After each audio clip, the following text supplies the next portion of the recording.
रोज़े की हालत में सो रहे हैं और उसमें गुस्ल फ़र्ज हो गया तो कहते हैं कि रोज़ा टूट जाता है। आप क्या फरमाते हैं? नहीं टूटता। कुछ लोग ये भी समझते हैं कि थूक या बलगम निगल जाने से, अंदर ले लेने से रोज़ा टूट जाएगा या मकरूह होगा। इस बिना पर वो बार बार थूकते ही चले जाते हैं।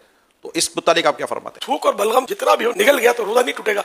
अलबत्ता तबई कराहत की सूरतें भी इसमें होती हैं, या ये कि ज्यादा थूक मुंह में जमा करके निगला तो ये भी नापसंदीदा है। अलबत्ता रोजा नहीं टूटता इससे। ये शायद फरमाई कि ये कहते हैं कि रात में अगर गुस्ल फ़र्ज हो जाए तो अब रोज़ा शुरू होने के बाद कुली या नाक में पानी इफ्तार के वक्त अब ही आप मतलब डालेंगे, इससे पहले नहीं डालेंगे? गुस्ल तो करना है, चाहे वो रोजा शुरू हो गया है तो उसमें यह कि गरगरा ना करे, मगर यह कि हल्की जड़ तक एहतियात से पानी तो पहुंचाना होगा उसको हर जगह पर।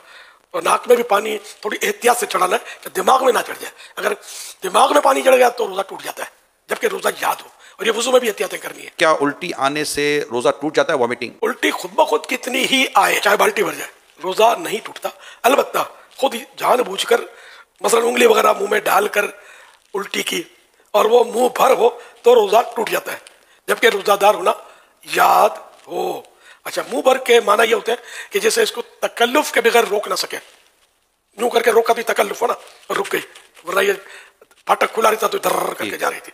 तो इस सूरत में भी रोजा तोड़ने वाली ही ये कह है। कहते हैं कि हालत रोज़ा में मिसवाक नहीं करनी चाहिए। आप क्या फरमाते हैं? गलत फहमी है। जिस तरह रोजे के अलावा मिसवाक सुन्नत है, उसी तरह रोजे में भी सुन्नत है। कोई इसमें एहतियात है? एहतियातें हैं इसमें कि बेहतर ये है कि ऐसी मिसवाक इस्तेमाल की जाए जिसका टेस्ट और रेशे मुंह में ना रह जाए। अगर मिसवाक चबाने से रेशे छूटे या मजा महसूस हो तो ऐसी मिसवाक रोजे में नहीं करना चाहिए। अगर रोजा याद होते हुए मिसवाक चबाते, दांत मांजते, मिसवाक करते हुए इसका रेशा या कोई जुज यानी हिस्सा हल्क से नीचे उतर गया और इसका मजा हल्क में महसूस हुआ तो रोजा फासिद हो यानी टूट जाएगा। और अगर इतने सारे रेशे हल्क से नीचे उतर गए जो एक चने की मिकदार के बराबर हो तो अगर हल्क में जायका महसूस ना हो तब भी रोजा टूट जाएगा।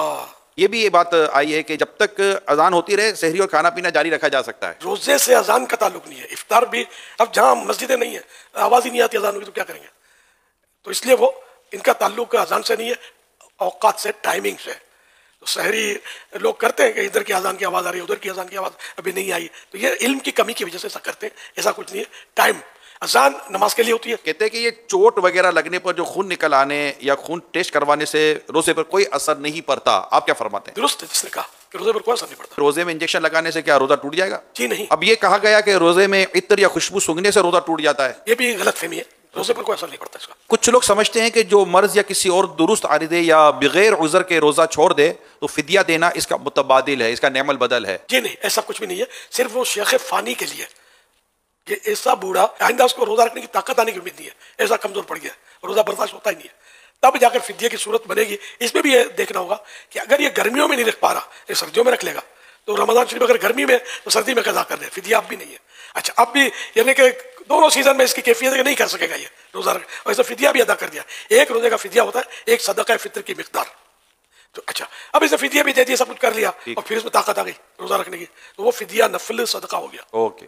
और रोजा कज़ा करे। कुछ लोग समझते हैं कि रोजे की हालत में ठंडक के लिए नहाना या कुली करना ये मकरूह है। क्या ऐसा ही है? मकरूह नहीं है, मना नहीं है। हाँ, अगर परेशानी जाहिर करने के लिए कोई मतलब यानी कि कपड़ा लपेटता है या बार बार कुलियां करता रहता है तो उसका मतलब ये करना ये मुनासिब नहीं है। इबादत में दिल तंग होना ये अच्छी बात नहीं। कुछ लोग समझते हैं कि कुली करते हुए अगर गलती से पानी हलक से उतर जाए तो रोजा नहीं टूटता। अगर कुली करते हुए रोजा याद है और पानी हल्क से नीचे उतर गया तो रोजा टूट जाएगा।